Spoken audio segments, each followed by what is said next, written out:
Welcome guys to another episode of my Saab garage. Yes, I'm here, but today we talk about brakes on the Saab 95.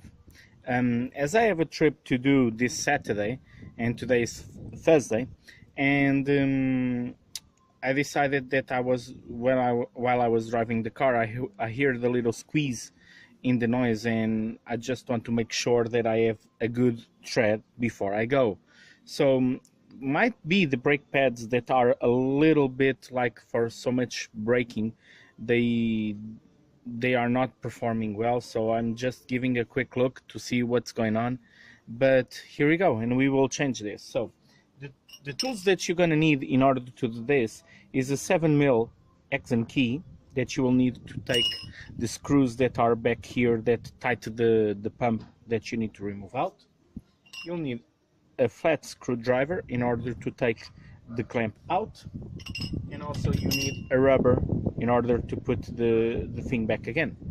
But also you will need this that will open the pump, and I will show you also the procedures that you have to do under the hood. Okay, so keep in touch, and what I'm gonna do next, I will remove the clamp, and then I will take these two caps that are here in the back.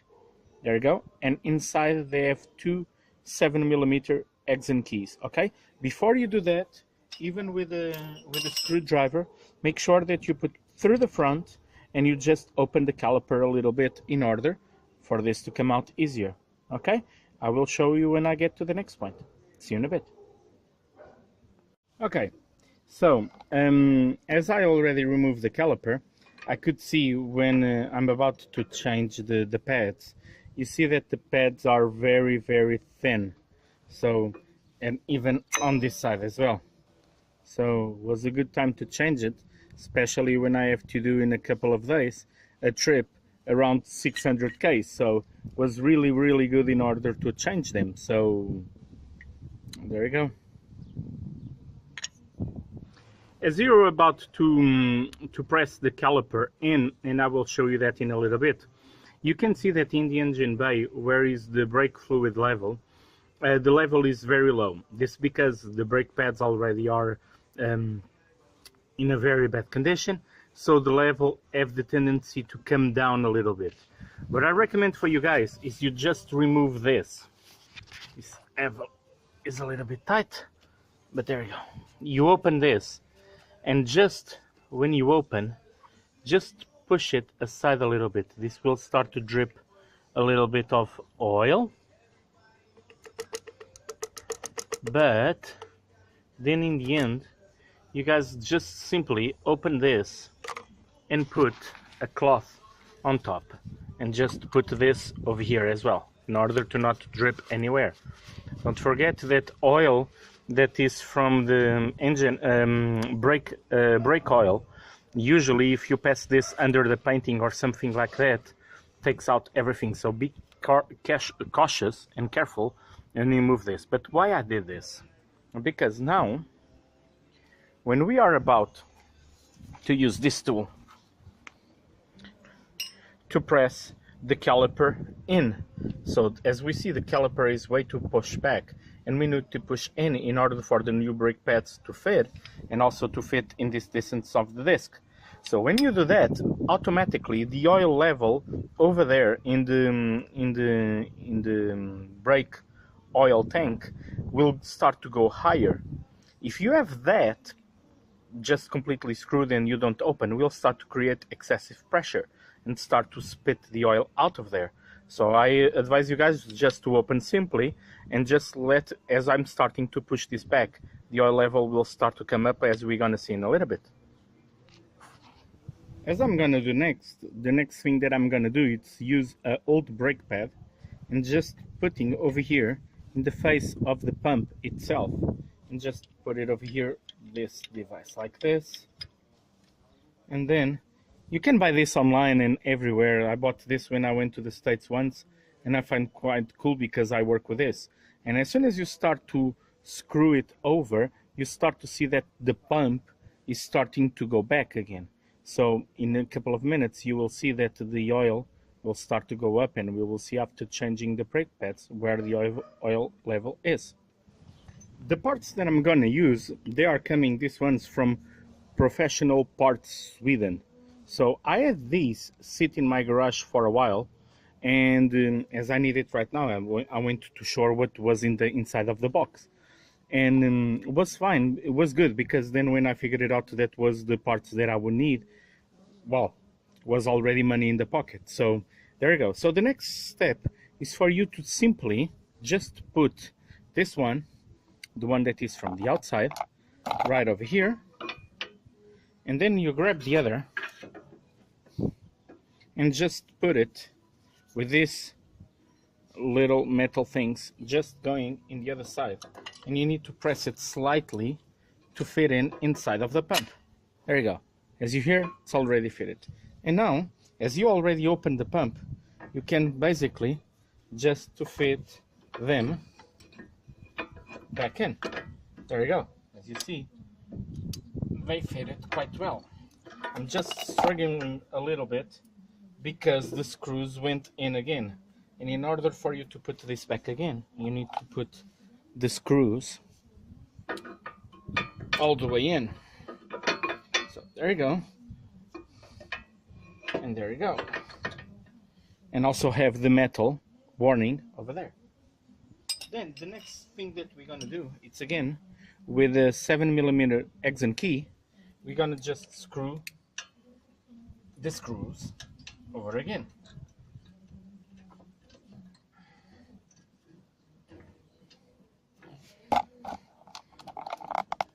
Let me try to give a better angle for you guys. There you go. Then we're gonna tighten the other screw underneath.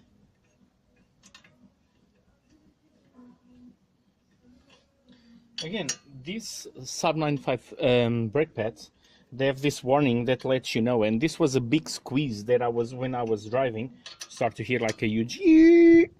So that was the warning that this needs to be done. And again, as I have to do this trip this Saturday, that I will put to the video what I'm going to do on a 6-kilometer trip, you will see what it's about.